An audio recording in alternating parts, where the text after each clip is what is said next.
ನಮಸ್ಕಾರ ಸರ್, ನಮಸ್ಕಾರ. ರಮೇಶ್ ನೋಡಿ ಸರ್, ಅಲ್ಲಿ ಫಸ್ಟ್ ಫ್ಲೋರ್ ಏನ್ ನಿಂತಿದ್ದಾರೆ ಅವರು ಕೆಲವರೆಲ್ಲ ಹೇಳ್ತಾರೆ ಸರ್, ನಾವು ರಿಲೇಟಿವ್ ಮನೆಗೆ ಹೋಗ್ತೀವಿ ಜಾಸ್ತಿ ಅಂದ್ರೆ, otherwise not ready to come to our ವಸತಿ ಸರ್. ಅದು ಕೂಡ ಕೆಪ್ಟ್ ವಸತಿ ready and we are requesting to join us ಇದು ಶಿಫ್ಟ್.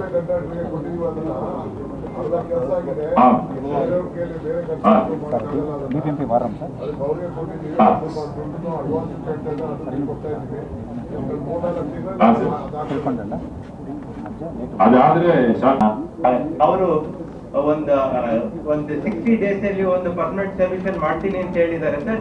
ಈಗ ಒಂದು ಟೆಂಪರರಿ ಸೊಲ್ಯೂಷನ್ ಮಾಡ್ತಾ ಇದ್ದಾರೆ ಸರ್. ಒಂದು 60 days ಅಲ್ಲಿ ಅದು ಪ್ರಾಜೆಕ್ಟ್ ನಾವು we will implement it sir. ನೋಡಪ್ಪ, ನೀವು ನೋಡಿದ್ರೆ